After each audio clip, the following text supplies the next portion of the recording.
pays de Canaan ne se trouve pas ailleurs si ce n'est qu'au midi de l'Égypte. Lorsque les gens placent la Palestine et ils disent que là est la terre sainte, là est le pays promis, cela ne rentre pas en compte avec les promesses. Cela ne rentre pas en compte avec les écrits de nos ancêtres. Cela ne rentre pas en compte avec les tests, avec la promesse que Eloah a donnée à Abraham. Le pays promis se trouve au-delà des fleuves de l'Éthiopie. Le pays promis ne se trouve pas en dehors de l'Afrique. Toutes les preuves que les soi-disant scientifiques ont trouvées et toutes les preuves que les théologiens trouvent, toutes ces preuves sont fausses sur la base des Écritures. Tout cela n'est que des balivernes et de la fausseté. Nous sommes basés sur la loi et les prophètes.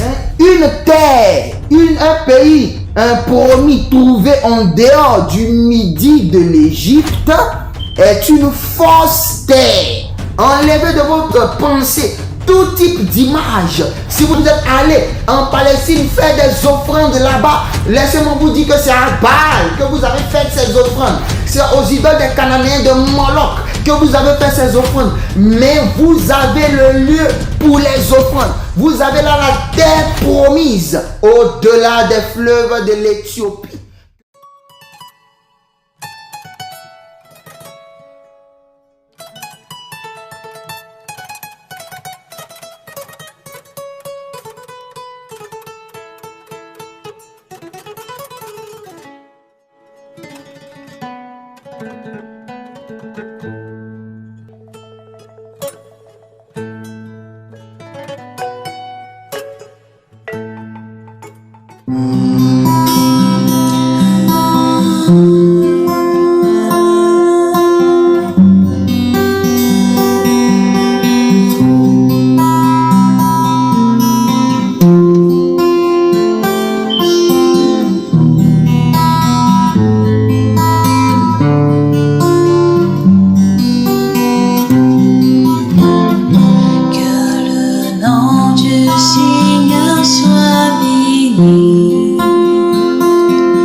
Salama, salama, premièrement à élite du dernier réveil, tous ces braves hommes et braves femmes qui ont embrassé la conduite du rétablissement de notre peuple, et aussi salama à tout Israël en Afrique subsaharienne et aussi dispersé aux 4 coins de la terre.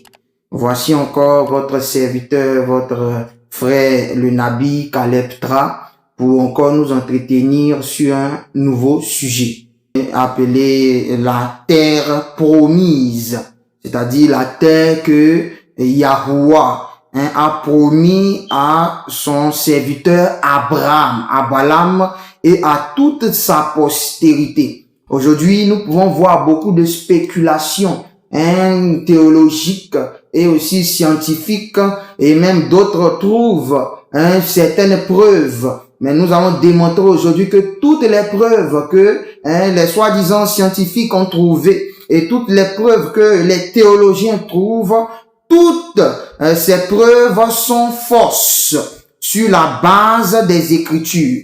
Premièrement, lorsque nous revenons à Genèse chapitre 13, le verset 1, il est dit: Abraham remonta d'Égypte vers le midi, lui, sa femme et tout ce qui lui appartenait, et Lot avec lui. Donc ici on montre que lorsque Abraham part pour Canaan, lorsque Abraham quitte l'Égypte pour aller à Canaan, il est dit Abraham ou Abalam remonta d'Égypte vers le midi. Ce qui veut dire que le pays de Canaan ne se trouve pas au septentrion de l'Égypte. Le pays de Canaan ne se trouve pas ailleurs si ce n'est qu'au midi de l'Égypte. Donc, par exemple, lorsque les gens placent la Palestine et ils disent que là est la terre sainte, là est le pays promis, cela ne rentre pas en compte avec les promesses. Cela ne rentre pas en compte avec les écrits de nos ancêtres. Cela ne rentre pas en compte avec les tests, avec la promesse que Eloah a donnée à Abraham. Donc, une terre, un pays, un promis trouvé en dehors du midi de l'Égypte est une fausse terre, est un faux pays promis, est un fausse terre sainte. Et aujourd'hui, nous allons vous le prouver. Donc déjà, lorsque il est dit ici que Abraham ou Abalam remonta d'Égypte vers le midi, ici nous pouvons voir que nous devons garder nos regards fixés sur le midi de l'Égypte. Donc la terre qu'on appelle la terre de Canaan, le pays promis, se trouve au midi, en haut, au midi de l'Égypte. Pour ceux qui ne comprennent pas pourquoi je dis en haut, au midi, vous pouvez suivre la capsule antérieure. Pour démontrer cela encore, nous allons prendre Genèse chapitre 2, le verset 13.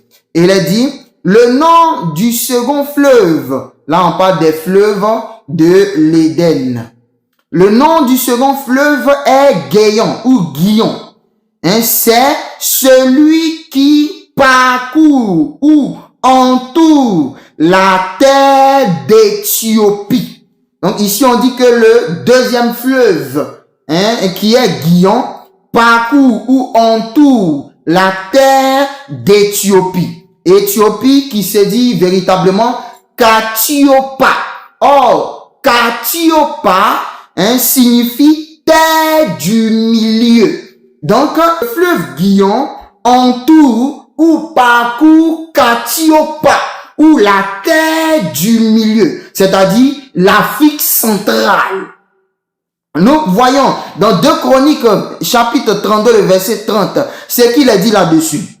Ce fut aussi lui, Ézéchias, qui était roi de Juda, qui boucha l'issue supérieure des eaux de Guion.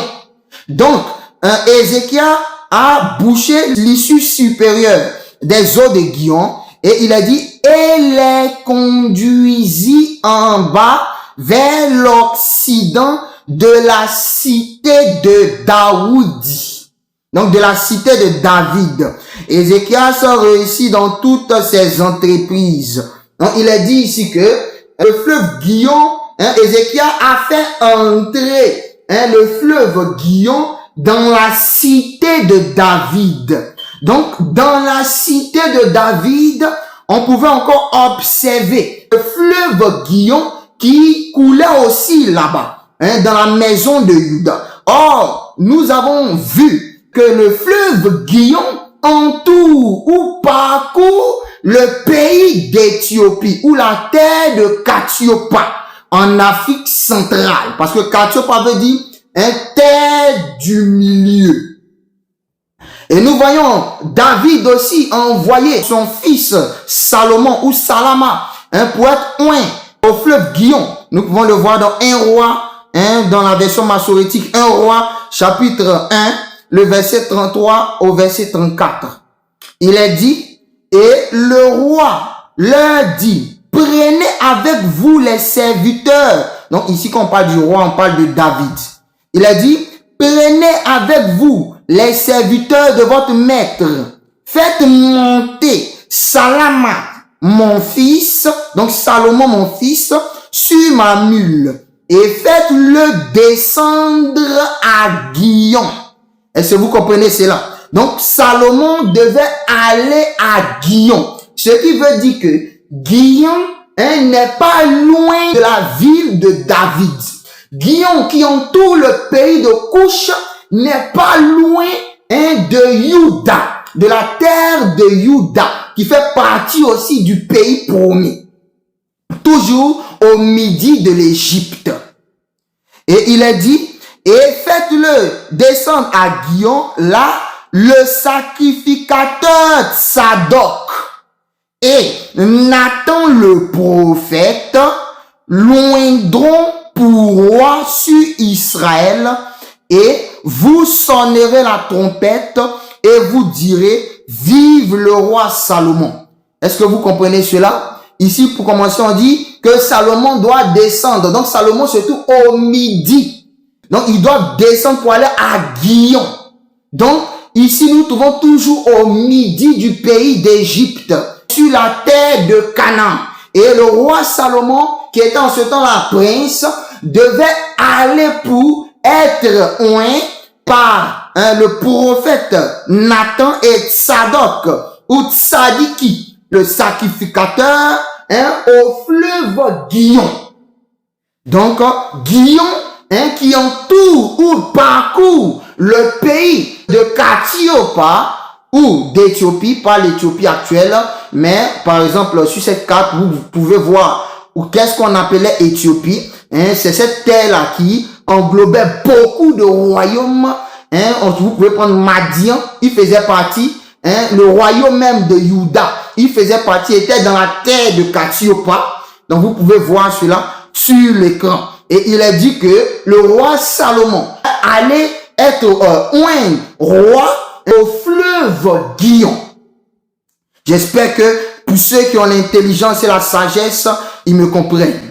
Nous pouvons voir aussi la description de cette terre promise. Parce qu'aujourd'hui, quand on parle de terre promise, les gens voient la Palestine. La Palestine qui ne rentre en aucun cas dans la description du pays promis. Ni sa superficie qui est moindre que la superficie du Togo. Est-ce que vous comprenez cela? Qui ne rentre pas en compte avec la description dans les Écritures du pays promis. Tout cela n'est que des balivernes et de la fausseté. Nous sommes basés sur la loi et les prophètes. Nous pouvons voir dans Deutéronome chapitre 11, le verset 10 à 12. Il est dit, car la terre où tu entres pour qu'elle soit ton héritage n'est point comme la terre d'Égypte. Il est dit, d'où vous êtes venus jusqu'ici, et où, lorsque l'on a semé les grains, on les arrose avec le pied comme un jardin de légumes. Mais il a dit, cette terre où tu entres pour en prendre possession est une terre de montagne et de plaine. Elle n'a d'autre arrosement que la pluie du ciel. Ici, on nous dit que la terre promise que Eloah a promis à Balaam et à toute sa descendance, c'est-à-dire nous qui vous parlons, ce peuple qui a vécu la traite négrière, les 400 ans, à vous appartienne cette terre promise. Et il a dit, sur cette terre promise, on n'a pas besoin même d'arroser avec les pieds comme on fait pour les jardins. Et aujourd'hui, vous pouvez voir la Palestine qui n'est pas un pays où il fait bon vivre, c'est-à-dire qui n'est pas un pays verdoyant, qui n'est pas un pays riche en verdure. Alléluia. Et dont la pluie ne suffit pas pour arroser la terre. Mais ici, il est dit que il n'y a que la pluie qui est suffisante. La pluie pour cette terre-là est suffisante. Et vous savez que chez nous en Afrique, vous connaissez le type de pluie abondante qui se trouve chez nous. Alléluia. Donc on n'a même pas besoin d'arroser. Voilà, la pluie suffit. La pluie du ciel, on dit, elle n'a d'autre arrosement que la pluie du ciel. Et il a dit, sur cette terre, la donne veille toujours. Les yeux de la donne, ton Eloah, sont toujours sur elle depuis le commencement jusqu'au dernier jour de l'année. Donc, il a dit que les yeux, ce qui permet, parce que qu'est-ce que les yeux? Les yeux, c'est ce qui éclaire le corps. Et nous savons que c'est le soleil qui éclaire la terre. Et ici, il a dit que les yeux, donc ce qui éclaire, regarde cette terre du commencement de l'année jusqu'à la fin de l'année. Ce qui veut dire qu'il n'y a pas d'hiver sur cette terre promise. Donc, lorsque vous allez voir des traductions, là où on parle d'hiver, c'est un gros mensonge. Il y a des temps de fraîcheur et il y a des temps de chaleur. Mais il n'y a ni d'hiver, ni de printemps, etc. Toutes ces choses-là. Il a dit que depuis le commencement jusqu'au dernier jour de l'année, les yeux du Seigneur sont fixés sur cette terre. Nous pouvons voir dans Deutéronome 8, le verset 7 à 9. Il a dit, car la donne ton Eloah va t'introduire en cette terre fertile et fortunée. Donc c'est une terre fertile. On peut trouver là-bas tout type d'arbres, tout type de semences qui poussent. Ce qui n'a rien à voir, je le répète, avec la Palestine. Il a dit, car la donne ton Eloah va t'introduire en cette terre fertile et fortunée, où des torrents d'eau et des fontaines jaillissant des abîmes, donc de grands cours d'eau, exactement comme on en trouve chez nous, au midi de l'Égypte. Alléluia. Partout sur cette terre. Alléluia. Coupé par des fleuves. De grands fleuves. Il a dit coule dans la plaine et sur le flanc des montagnes. Terre de froment et d'orge, de vignes, de figuiers et de grenadiers. Terre d'huile, d'olivier et de miel. Terre où ce n'est pas en compagnie de la pauvreté. La terre que tu mangeras ton pain. Non. Où tu ne manqueras d'aucune chose. Il a dit c'est une terre sur laquelle on manque d'aucune chose. Vous pouvez comprendre par là que la Palestine est déjà disqualifiée. Terre dont les pierres sont de fer. Donc là on parle des ressources avec les pierres précieuses et tout. Et dont les montagnes te fourniront de l'airain. Donc on peut voir même depuis la conférence de Brazzaville, comment ils se sont partagés notre terre selon la prophétie de Joël le prophète qui annonçait ces choses, où il est écrit ils se sont partagés ma terre. Pourquoi se partagent-ils notre terre, cette terre? Parce que c'est la terre la plus abondante, donc une terre très riche où on ne manque de rien. Là se trouve le pays promis. Et c'est de là qu'ils ont été pris et qu'ils ont été dispersés dans les nations. Dispersés dispersés aux extrémités de la terre. Et jusqu'à aujourd'hui, ils ne possèdent pas entièrement cette terre. Nous pouvons voir dans Sophonie chapitre 3, le verset 9 à 10. Il a dit, alors je rendrai au peuple, selon les promesses du temps de la fin, une langue comme à l'origine, afin que tous invoquent le nom du Seigneur et le servent sous un joug unique. Donc c'est pas, oh non, chacun croit ce qu'il veut, et puis quand même, nous sommes ensemble. Non, mais sous un joug unique. Depuis, écoutez ça très bien, depuis les sources des fleuves de Katiopa, ils m'apporteront des sacrifices. Est-ce que vous comprenez cela? Depuis les sources des fleuves de l'Éthiopie. Et nous connaissons les sources. Par exemple, les sources du Nil. Nous savons que le Nil trouve ses sources en Afrique centrale. Et de là descend jusqu'en Égypte. Voici où se trouvent les sources. Et il a dit, alors je rendrai au peuple une langue comme à l'origine, afin que tous m'invoquent le nom de l'Adon, donc la parole de l'Adon, et le servent sous un joug unique, depuis les sources des fleuves de l'Éthiopie. Et ils m'apporteront des sacrifices. Est-ce que vous comprenez cela? Depuis Atiopa, depuis les sources des fleuves de l'Éthiopie, voici, ils m'apportent des offrandes. Alléluia. Et nous pouvons aussi voir cela dans la prophétie faite sur les enfants d'Israël, dans Ésaïe 18, le verset 1 à 7. Il a dit, malheur à la terre fière, ses barques, elle est au-delà des fleuves de l'Éthiopie, à cette terre qui envoie des otages par la mer et des lettres sur les eaux. Car des messagers rapides s'en iront vers une nation superbe, vers un peuple étranger et cruel qui habite au-delà. Une nation désespérée et foulée aux pieds. Alors, les fleuves de leur terre seront tous comme une région inhabitée. Ça, c'est la prophétie sur les enfants d'Israël. Leur terre sera habitée comme un signal élevé sur la montagne, comme le son d'une trompette qui se fait entendre. Car la donne m'a ainsi parlé, il y aura la sécurité dans la ville comme la lumière à l'ardeur du midi, comme le nuage de rosée un jour de moisson. Et il a dit, avant la coupe de blé, quand la fleur est passée, que le raisin hors de fleurs commence à mûrir et que les fleurs sont devenues des grains, alors la donne ôtera les jeunes pousses avec la faux, et il arrachera les sarments et il les coupera.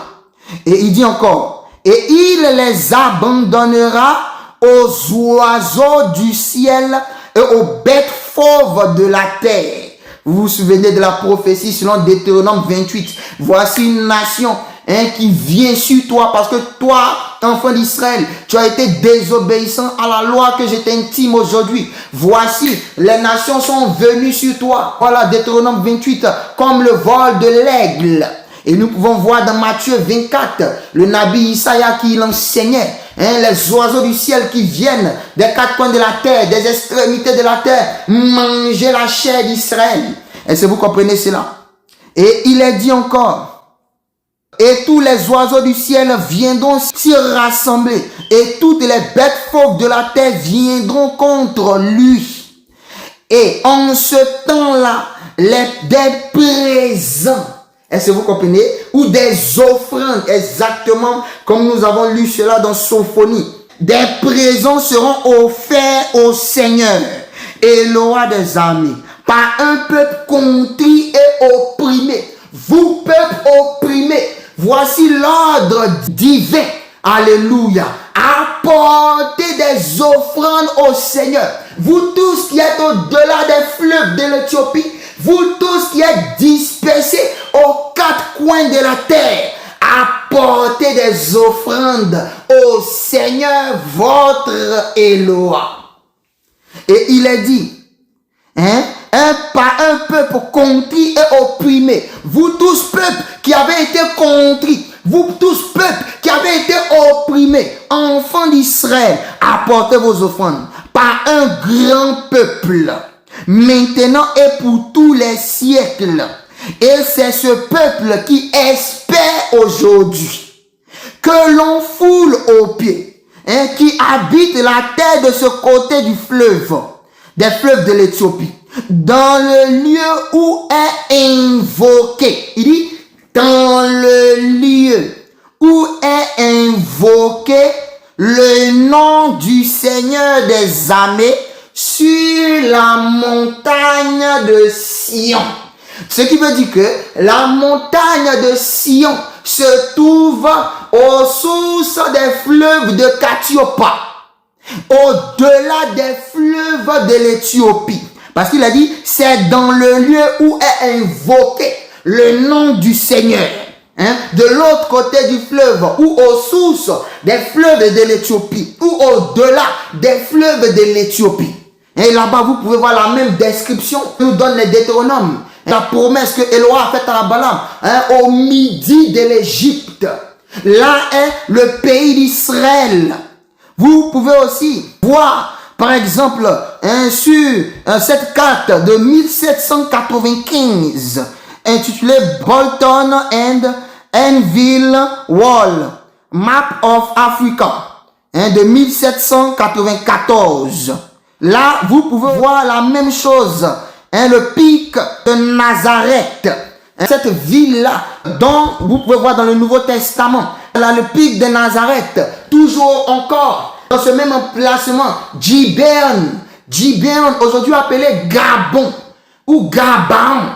Alléluia. Là est la terre promise. Là est le pays promis. Nous pouvons voir aussi sur cette carte de 1588 qui est intitulée de Jewish State of Judeo-Rome Terra. Judeo-Rome Terra in Africa. Vous pouvez voir là inscrit le pays des Juifs. Parce que là est véritablement le pays des Juifs. Le pays promis se trouve au-delà des fleuves de l'Éthiopie. Le pays promis ne se trouve pas en dehors de l'Afrique. Le pays promis ne se trouve pas en dehors du cours du fleuve Guillon. Parce que le fleuve Guillon entre dans la ville de David. Et je sais que tous ceux qui m'écoutent maintenant, qui entendent cette trompette qui sonne, comprendront. Enlevez de votre pensée tout type d'image. Si vous êtes allé en Palestine faire des offrandes là-bas, laissez-moi vous dire que c'est à Baal que vous avez fait ces offrandes. C'est aux idoles des Cananéens de Moloch que vous avez fait ces offrandes. Mais vous avez le lieu pour les offrandes. Vous avez là la terre promise au-delà des fleuves de l'Éthiopie. Que le grand Yah, Pikayandika Sakumonoa, vous bénisse. Salam.